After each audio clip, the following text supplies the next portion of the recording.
राजकीय महाविद्यालय सीकरी भरतपुर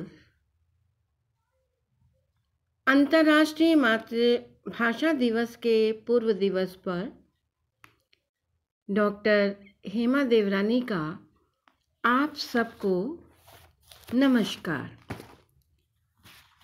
जैसा कि सबको मालूम है कि अंतर्राष्ट्रीय मातृभाषा दिवस 21 फरवरी को मनाया जाता है। मैं अंतर्राष्ट्रीय मातृभाषा दिवस के पूर्व दिवस पर कहना चाहूँगी कि 17 नवंबर 1999 को यूनेस्को ने इसे स्वीकृति दी थी, जिसके पीछे जो मुख्य उद्देश्य था भाषाई और सांस्कृतिक विविधता और बहुभाषावाद के बारे में सबको जागरूकता को बढ़ावा मिले। यूनेस्को ने अंतर्राष्ट्रीय मातृभाषा दिवस की घोषणा की, जिससे बांग्लादेश के भाषा आंदोलन को एक नई धार मिली, अंतर्राष्ट्रीय स्वीकृति मिली। बांग्लादेश में इस दिन राष्ट्रीय अवकाश होता है। 2008 को अंतर्राष्ट्रीय भाषा वर्ष घोषित किया गया। भाषा हमारी राष्ट्रीय चेतना की संवाहिका है। यह राष्ट्र की गतिशील चेतना का प्रतीक भी है। सांस्कृतिक संगमन की अनंत ऊर्जा का प्रतिफलन भाषा के माध्यम से ही होता है। जिस राष्ट्र में भाषा और विचारना का प्रवाह नहीं होता, वह राष्ट्र पंगु होता है। भाषा निर्मित नहीं, अर्जित संपत्ति है और भाषा के द्वारा हमारे और सभी के भावों की अभिव्यक्ति का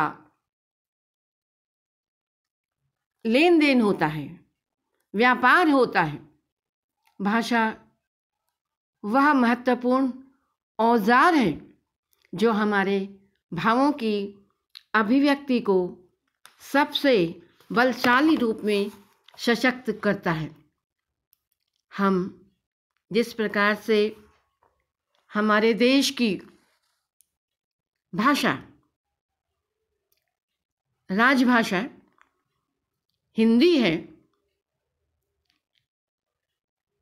संपर्क भाषा के रूप में हिंदी अंग्रेजी दोनों का प्रयोग होता है,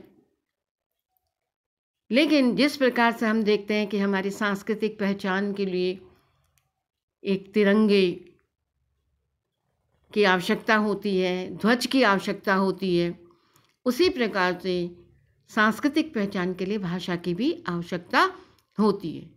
और मातृभाषा जो अपनी मातृभाषा अपनी भाषा में जिन विचारों को हम अभिव्यक्त करते हैं, वो हमारी मातृभाषा होती है। भारत देश में अनेक प्रांत हैं और अनेक प्रांतों की अपनी अपनी बोलियां हैं, डायलेक्ट्स हैं, अपनी अपनी भाषाएं हैं। संविधान में देख रहे हैं कि हम राजस्थान को भी अलग से राजभाषा घोषित की जाए, इसको भी उसमें सूची में जोड़ा जाए, इस बात चल रही है। राजस्थानी भाषा का साहित्य बहुत संपन्न है। राजस्थानी में बहुत सारी बोलियां हैं, मेवाती है, जयपुरी है, मारवाड़ी है, मेवाती है, तो अलग अलग जगह की बोलियां हैं। लेकिन राजस्थानी भाषा का शब्द संपदा बहुत संपन्न है और मुझे यह सौभाग्य मिला कि मैंने राजस्थानी भाषा की एक बोली मेवाती, उस पर मेरी पुस्तक प्रकाशित हुई और राजस्थानी लोकगीतों का मैंने बहुत अध्ययन किया और अध्ययन करने के उपरांत मैंने राजस्थानी और उत्तराखंड की गढ़वाली भाषा दोनों का अध्ययन करके उस पर तुलनात्मक अध्ययन किया। तीसरा, मैंने, क्योंकि राजस्थान मेरी कर्म भूमि है और कर्म भूमि होने के नाते मैंने राजस्थानी फिल्में, लगभग 150 फिल्मों को मैंने देखा और राजस्थानी भाषा की फिल्मों के अध्ययन करने के बाद मेरी ये जो पुस्तक मैंने आपके सामने रखी है, राजस्थानी फिल्मों का आलोचनात्मक अध्ययन, इस पे बहुत काम किया है कि राजस्थानी भाषा में, राजस्थानी फिल्मों में कौन कौन से कंटेंट आए हैं, उनका मैंने विस्तार से अध्ययन किया है, जिसमें राजस्थानी फिल्मों के सामाजिक, आर्थिक, भौगोलिक, सांस्कृतिक प्रत्येक पहलू का अध्ययन करके राजस्थानी भाषा में निर्मित इन फिल्मों के विषय में अध्ययन किया। मुझे बड़ा गौरव का अनुभव हुआ। थोड़ी सी राजस्थानी भाषा की कुछ ऐसी फिल्में हैं जिस पे मैं आज अंतर्राष्ट्रीय मातृ दिवस है तो मैं भी चर्चा करना चाहूँगी, क्योंकि राजस्थानी फिल्मों ने अनेक हाशिए पर पड़े हुए विषयों को लेकर के समाज के सामने उन फिल्मों को रखा। राजस्थानी भाषा के माध्यम से समाज का ऐसा वर्ग जो देखकर उन समस्याओं को से रूबरू हो सकता है, वो फिल्में इन सब चीज़ों को दिखाती हैं। मुख्य रूप से जब हम देखते हैं कि राजस्थानी फिल्मों में स्त्री विमर्श खूब खुलकर आया, यानी स्त्री जीवन की जो पीड़ा है वो हमें देखने को मिलता है। राजस्थानी फिल्मों में, राजस्थानी भाषा में बांझ स्त्री की समस्याओं को बताया गया है। रुक्मा, वीर, तेजाजी जैसी फिल्मों के माध्यम से समाज में बांझ स्त्री की समस्या को दिखाया गया है।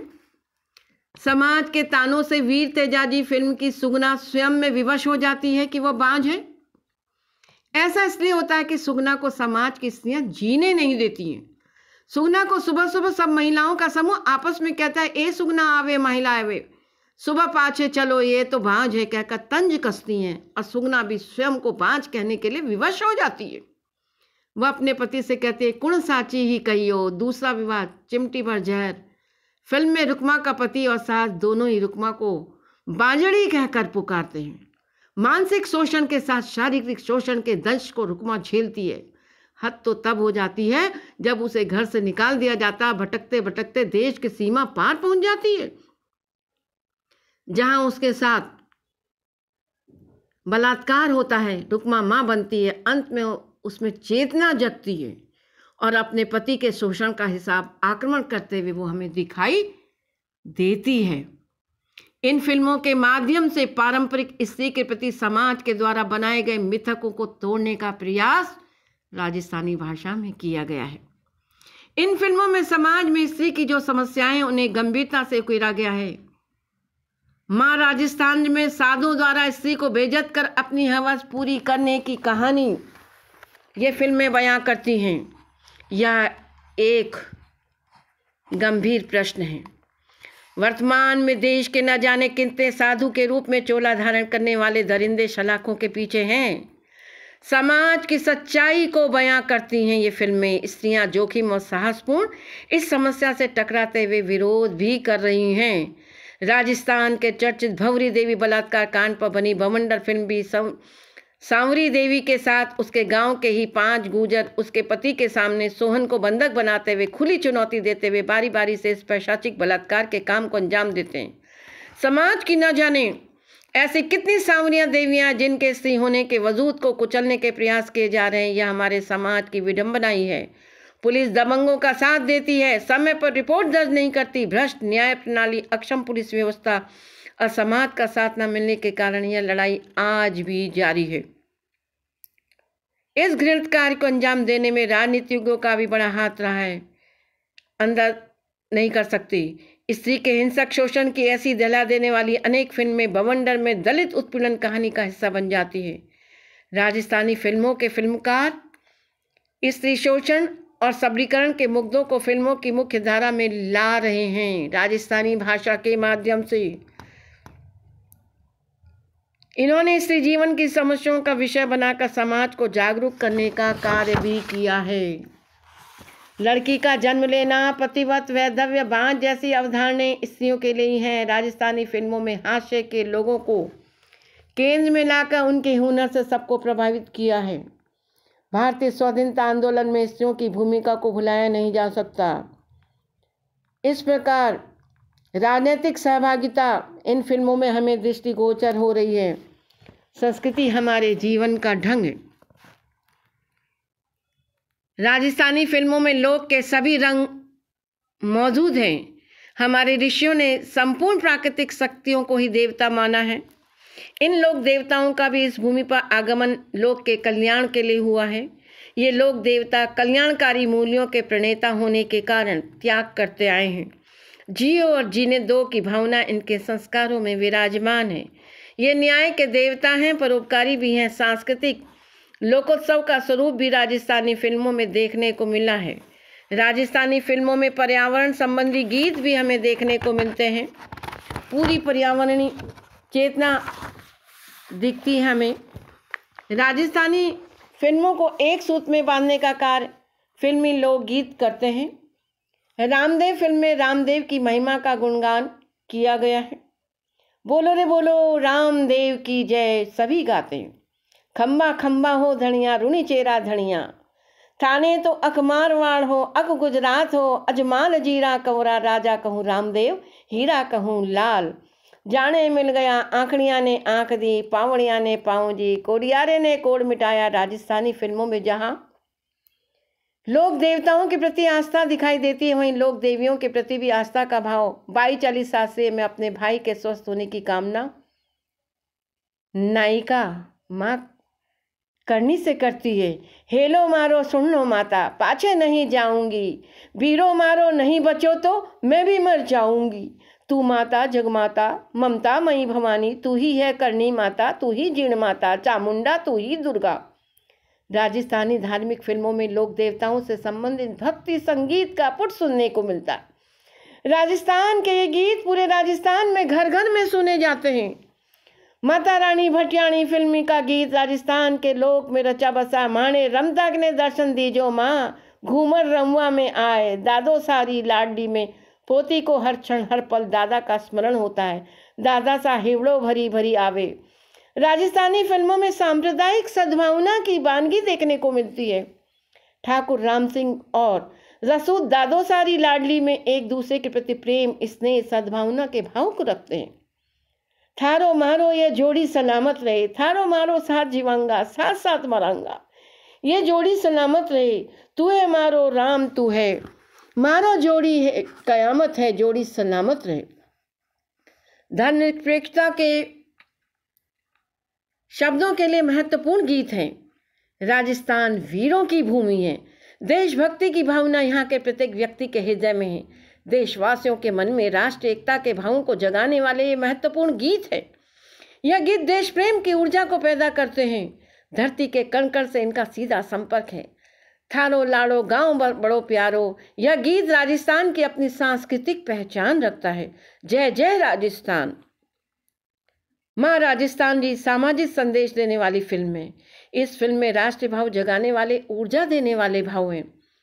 माँ मायड़ भूमि तो दोनों एक समान, रंग रंगीलो छैल छबीलो मारो राजस्थान, सोनलिया रंग और डूंगर किते हैं मैदान रंग। रूनीचेरा में राम, देशनोक में करनी माता, अजमेर में पुष्कर ख्वाजा दरगाह, उदियार में श्रीनाथ जी बम भोले महादेव, बीकानेर में कोलम देव, किथे है मंदिर किथे ही मस्जिद, मूमल वारिया धरती की शान, पन्ना धाय शान, मीरा को घर घर गूंजे गान, राणा सांगा महाराज महाराणा प्रताप और हटे कपिल मुनि। यह देशभक्ति की ऊर्जा से भरा राजस्थानी फिल्मी गीत है। यह गीत हमें लोक से जोड़ता है। लोकगीतों की अपनी महत्वपूर्ण भूमिकाएं होती हैं, क्योंकि लोक जीवन से जुड़ता है। जनजीवन की व्यापक रूप से लोक जीवन को संवेदित करता है। अपनी जमीन, अपनी गंध, अपनी प्रकृति के गीत है। यह राजनीतिक, सामाजिक, भौगोलिक, धार्मिक, सामान्य जनजीवन को मुखर रूप से रूपायित करता है, व्याख्यायित करता है। राजस्थानी फिल्मों में संस्कार गीत, ऋतु गीत, पर्वों के गीत, बारहमासा, देवताओं और राष्ट्रीय एकता, देशभक्ति गीतों का पुट मिलता है। जब तक जीवन धारा प्रभावित होती रहेगी, लोकगीत भी प्रभावित होते रहेंगे और राजस्थानी भाषा में अपने साहित्य को, अपने फिल्मी साहित्य को ये संपन्न भी करते रहेंगे। इसके साथ में अंत में मैं एक ऐसे महत्वपूर्ण कवि के विषय में बताऊंगी जो राजस्थान की सांस्कृतिक जड़ों से गहराई के साथ जुड़े हुए हैं। यहाँ की मिट्टी की महक में रचे बसे हैं और लोक जीवन की दमक से एकाकार होकर राष्ट्रीय व मानवीय चेतना की साक्षात झिलमिलाती हुई लौ उनके काव्य में हमें दृष्टिगोचर होती है। जहाँ पर वो कहते हैं, धरती धोरारी, राजस्थान की सांस्कृतिक पहचान का यह गीत, आ तो सुरगाने शर्माए ई पर देव रमण कर आवे, ईरो जसन नारी गावे धरती धोरारी, लुल्लुड़ बाजरियों लहरावे, मक्की झालो देर बुलावे, कुदरत दोनों हाथ लुटावे धरती धोरारी। और ईरे सत्रियाण निभावा, ईरे पत्ने नहीं लजावा, इने माथो भेंट चढ़ावा, मायर कोड़ारी धरती धोरारी।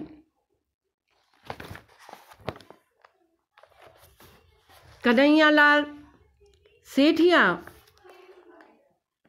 एक राजस्थानी सरोकार हैं। राजस्थानी, इन्होंने हिंदी में भी बहुत कविताओं की रचना की, लेकिन राजस्थानी भाषा में इन्होंने बहुत कुछ लिखा और लगभग इनकी राजस्थानी भाषा के आधुनिक कवियों के ये बहुत महत्वपूर्ण हस्ताक्षर हैं, जिसमें इन्होंने एक देशभक्त के रूप में, वीर के रूप में ये हमें दिखाई देते हैं। और एक प्रसंग मैं आपको इनका ज़रूर कहूँगी कि राजस्थानी भाषा में आज भी गांव-गांव में लोग इनके इस प्रसंग को गाते हैं। पातल और पीतल, यानी सेठिया जी राणा प्रताप पर लिखी गई है अनूठी रचना है। जब एक वनविलाओं के द्वारा घास की रोटी लेकर भाग जाने पर उनके पुत्र को जब महाराणा प्रताप ने रोते हुए देखा तो उनके मन में अकबर से संधि करने का मन आ गया। राणा का अंतर्द्वंद इस कविता में मुखर हो गया। इस असह्य दुख से ही राणा अपने प्रण से विचलित हो गए। उन्होंने अकबर को चिट्ठी लिखी कि वह अकबर को सम्राट मानने को तैयार हैं। अकबर के पास जब वो पत्र पहुंचता है तो वो पीथल यानी पृथ्वीराज को बुलाते हैं और पूछते हैं कि यह सच है।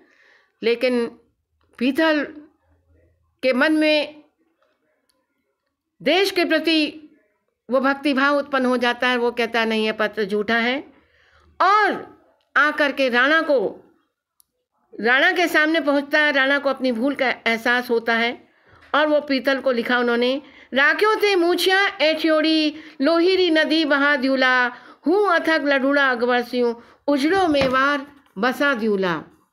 और उसके बाद महाराणा प्रताप के मन में देश के प्रति पुनः वह भाव उत्पन्न हो जाता है। श्रोता को राष्ट्र प्रेम की प्रेरणा मिलती है। प्रत्येक बालक के मन में देश की स्वतंत्रता की रक्षा के लिए प्राण उत्सर्ग करने की भावना जन्म लेती है। ऐसे राणा प्रताप राजस्थान के नहीं, संपूर्ण भारत के नायक हैं। कन्हैया लाल सेठिया ने ऐसी बहुत सारी कविताएं लिखी हैं जहां पातल और पीतल तो लोकगीतों के समान जन जन के कंठ में विराजमान है, राजस्थानी भाषा में है, इसका बहुत महत्वपूर्ण है। मरुस्थल में बालू मिट्टी के टीले हैं जिन्हें स्थानीय भाषा में धोरा कहा जाता है।